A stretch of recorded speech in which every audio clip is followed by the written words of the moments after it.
Hey, thanks for coming to play with us. Make sure to tune in to It's Happening Out, America's most popular live gay talk show. Stay tuned. Talk nerdy to me. You gotta say it like it's arousing. Like, to try to be seductive. Pretend you're talking to your boyfriend. Dude. Talk nerdy to me. All right, so you can see this in terms of gaming.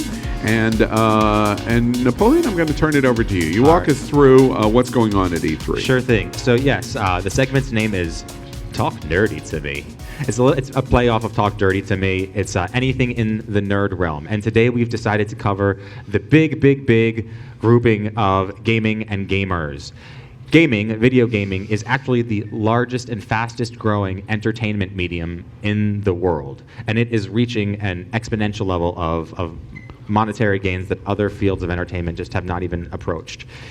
This weekend and this past couple of days has been E3, which is the Electronic Entertainment Expo. It is the Super Bowl and Christmas of gaming all at once. So you really get to have everything happen all at once. Or if you're Jewish, Hanukkah, it was more like that for me because it's 8 days long. And so gaming, this is the pinnacle of it. But why is gaming important in the LGBTQ community? Well, firstly, like any outcast organization or any outcast group, it can feel like a sense of return to normalcy. You can learn to socialize through gaming. You can not be as much of an outcast. And the real question for me is, what do I learn from gaming as a gay man? It's one, like I said, a way that I learned to socialize with other people. I learned how to talk to my straight friends. I learned that my sexuality or inclinations that I had weren't the most awful thing, that we could just sit down, play a Mario game, and we could focus on that, and we could focus on the level of testosterone and competition, but it didn't have to be about... Napoleon, I'm curious, if you go to E3, are there parties, are there events? Oh yeah, there's a big after party starting last year. It was by Sony. Sony had its first ever after party at E3 in 2018. It was, as you can see some of the photos, it was hosted by Bitch Puddin', a prominent drag queen. I think she was on Dragula. Bitch Pudding? Yeah. Even Al Drag Superstar knows. Bitch Puddin' was there. They have all sorts of fun. That was a surprise. And it was the first time that they threw an LGBTQ after party. But even more than that, there was a big event. We're about to play a video, and this video showcases a time that audience were shocked to see a little character they grew up with from a child become this woman. So Jared, if we could take a look at that video. I'm just a girl, not a threat.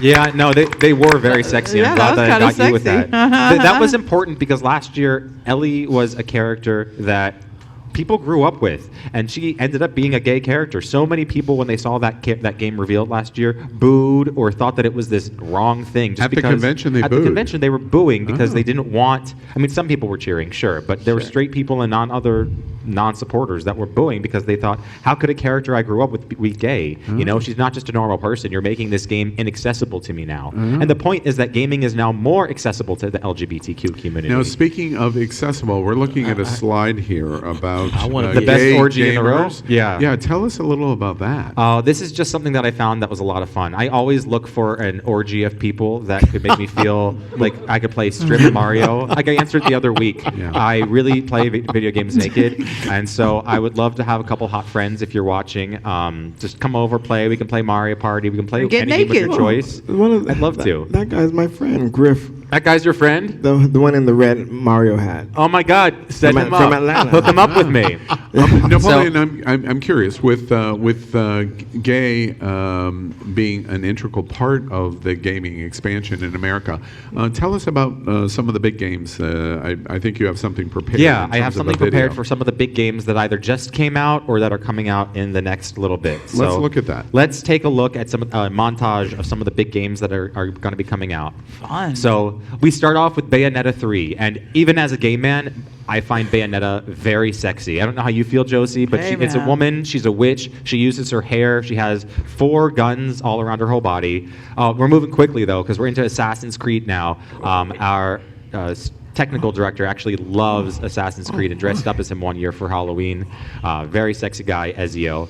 And now we're into Marvel Ultimate Alliance. Who does not have a superhero roleplay fetish? If not you, then I don't know, because the nerd community is often involved in the gay community, and I will be any superhero if I were a better cosplayer. I almost Doctor came in cosplay Strange. today. Mortal Kombat is a game with lots and lots that of game. nudity, almost nudity. Ooh, You can he's see hot. all these intense muscles. And The Witcher. This isn't relevant so much right now. It was released for Nintendo, but the reason this is important is because there's going to be a Netflix series that comes out, and it's going to have. Oh, you don't get tell it. me. It's Don't going to tell be me. Henry Cavill. Oh my God. Henry Cavill is going to be playing Oh, The Witcher, and he's gotten America. twice as big as when he played. We're going to hear how they Superman. locked eyes with each Oh other. my God. And they fell in love with We each did, other. and oh my God, And Henry Cavill fell Cavill in cast love with me. Napoleon. Cast me. I'll play the woman. I'll get my friends to dress me up. I'll lose the weight that I need to be a nice dainty. I don't care. And Whatever Henry it means for me to Cavill kiss finally you. had a I'll gay happily He do dissed, it. experimental he dissed Henry experience. Cavill last week, so I don't think Henry Cavill is. I gonna will be too- never doubt you again, Henry Cavill. Happy to see no, you. seriously. To pull it back a minute, gaming really is important to the LGBTQ community because it's a resource for people that feel ostracized or like they're put out. It was a way that I knew how to accept myself because I could meet little achievements and just feel better about myself. Napoleon, we There's- have a note here about where you access a lot of your gaming information. We have Yeah. a little lower third slide here. Yeah. Tell us quickly about that. We do. It's actually, looking for that note, it is Queerly Represent Me is the name of this organization. It is amazing if you love or you have somebody that loves or needs to understand more of their own identity. It's a really good source for anyone who loves gaming to learn more about themselves and their sexuality. It should be below me right now. It's called Queerly Represent Me, and it's an amazing resource for anyone who identifies as LGBTQIA and wants to be or is a gamer. So we hope you can help you out or contact me because gaming saved my life. So Excellent.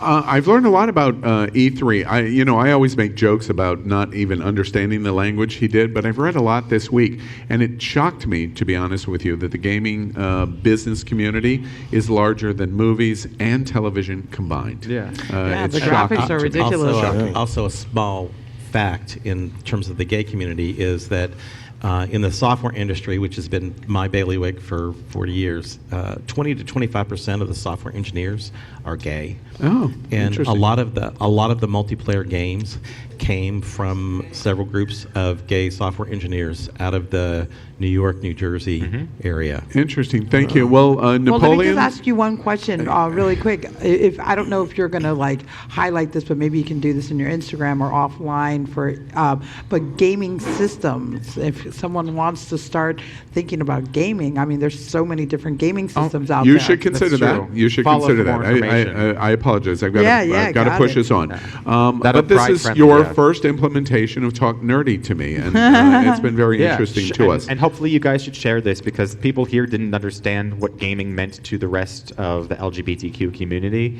And I know that there's such a number of us gay gamers that if you help me share this video, we can reach even more people to know why it's important for who we are. We're a subculture, but we are a huge part of LGBT. In all seriousness, terrific, and thank you, Napoleon, for bringing it to It's Happening Out. Thanks for tuning in to It's Happening Out, America's most popular live gay talk show. If you like what you saw, make sure to click the subscribe button right there. See it?